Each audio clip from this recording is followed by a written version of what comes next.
He may have been on the quiet side, but this legendary painter led an incredible life. Welcome to WatchMojo.com, and today we're counting down our picks for the top 10 facts about Bob Ross. People continually say, I can't draw a straight line. I don't have the talent, Bob, to do what you're doing.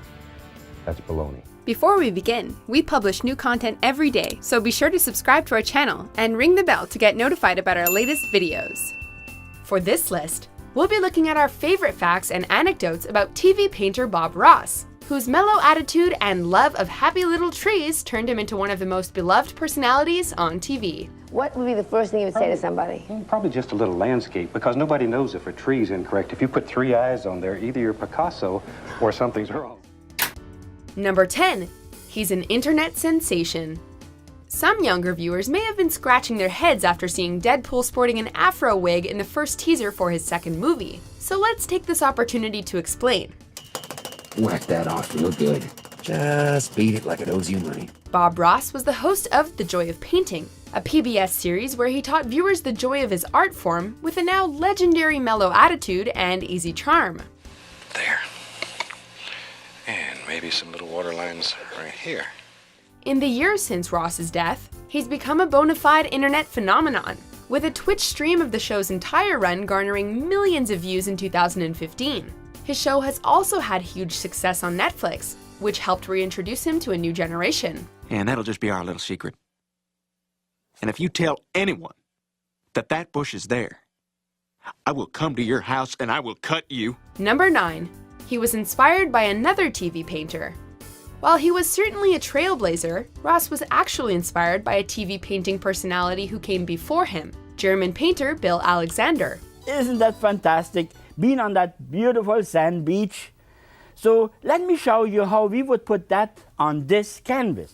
Before Ross rose to TV stardom, Alexander was hosting The Magic of Oil Painting, a PBS show with a very similar style to the series Ross would later create. See how nice it looks already? Ross was first exposed to Alexander and his style of painting and presentation when he was working as a bartender in Alaska. Ross later adopted much of Alexander's style when he started his own series, while also adding in his own unique persona to the mix. Beach scene is finished. You like it? I thank you for watching me. Number 8. He popularized a painting style called wet on wet. One of the great things about watching painters like Ross and Alexander in action is how you can watch an entire painting be created, from the first brushstroke to the last, in just one sitting. Normally, a painting with oil-based paint requires time and careful layering, but Ross and his teacher used a different method, one known alternately as alla prima, or wet on wet. Now this is a wet on wet technique, so the first thing we're going to do is get the canvas wet. This technique involves painting over a wet layer of white paint applied to the canvas in advance. So that assures that the magic white's nice and even all the way across the canvas. The technique requires speed and discipline to get right, but its ability to yield complete paintings in a short span of time is exactly what drew Ross to the style. And we'll just sign that rascal. Number 7. He almost never painted people. Watching his show, Ross seems like one of the friendliest and most sociable people you could ever hope to meet. But his paintings can tell a different story. Ross's paintings almost never showed any sign of human activity, and he avoided human figures entirely. An analysis done of the paintings Ross created on The Joy of Painting revealed that only 22% of the finished works included man-made structures, almost always small cabins. Maybe there's a couple of windows over here. There's one. There's one. Looks like two big eyes looking at you. Another interesting detail is that these cabins rarely had chimneys, which further minimizes the presence of human activity in Ross's paintings. Let's put a door right there. That easy. As friendly as he was, Ross much preferred nature to people. Number 6. He loved animals. Another piece of evidence that Ross loved the natural world was his devotion to animals. And they're just little babies, only a few days old. Boy, oh, look at that. They are hungry too. Ross was a lifelong animal lover, rescuing injured or displaced woodland creatures as a child and helping to nurse them back to health. So ever since I showed him on the program, I just thought I'd show him one more time. He is the cutest little devil, and he lives with me and we have a good time together. Hi. He continued to raise animals as an adult, and a number of them made special appearances on his series, either joining Ross in the studio or appearing via pre-recorded footage. While they were all pretty adorable, Our favorite is definitely Peapod the pocket squirrel, a baby squirrel who would hang out in Ross's shirt pocket. We called him Peapod the pocket squirrel because he would live in your pocket forever. Peapod made numerous appearances on the show and quickly became an audience favorite. Number 5. He was missing a finger on one hand. One small detail that many viewers missed was that Ross was missing part of one of the fingers on his left hand, specifically the tip of his left index finger, which was lost during Ross's childhood when he was using a table saw with his father. And after he goes to sleep, you can literally just pick him up. Look at that. Looks like he's at the beach, doesn't he? It's a very easy detail to miss, especially since the missing digit was often obscured by the paint palette that Ross would hold in his left hand. However, it is possible to spot the missing digit in a couple of episodes, depending on the camera angle. Number 4. He would film a whole season in just 2 days. You'd think that producing a television show takes a whole lot of work, but Ross spent a surprisingly short amount of time on his TV series.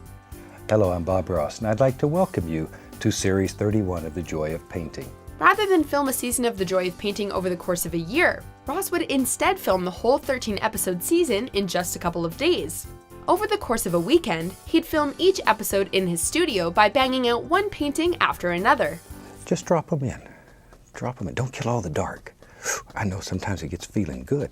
It's hard to judge just how many paintings Ross produced, especially since he would often create multiples of a given work, but he once estimated that it was around 30,000. Go into a little paint thinner. Let's get a little sap green. Number 3. His hair wasn't really curly, and he hated his iconic perm hairdo. Ross's afro haircut has become an indelible part of his legacy and image, as recognizable as his blue work shirts and friendly smile. But Ross wasn't the biggest fan of his do, which he adopted as a cost-cutting measure. Before that, Ross's hair was straight. In order to save money on haircuts, Ross had his hair permed, leading to the iconic fro. But when his business took off, this wasn't as much of a concern. But the look had become so linked with his brand and image that it made more sense to keep the perm, even though Ross had grown to dislike his legendary locks over the years. Number 2. He was an Air Force drill sergeant, with a reputation for yelling. It's almost impossible to imagine the legendarily mellow painter raising his voice or acting in an angry or abrasive manner. But before his career as a painter took off, Ross made a living as an Air Force drill sergeant.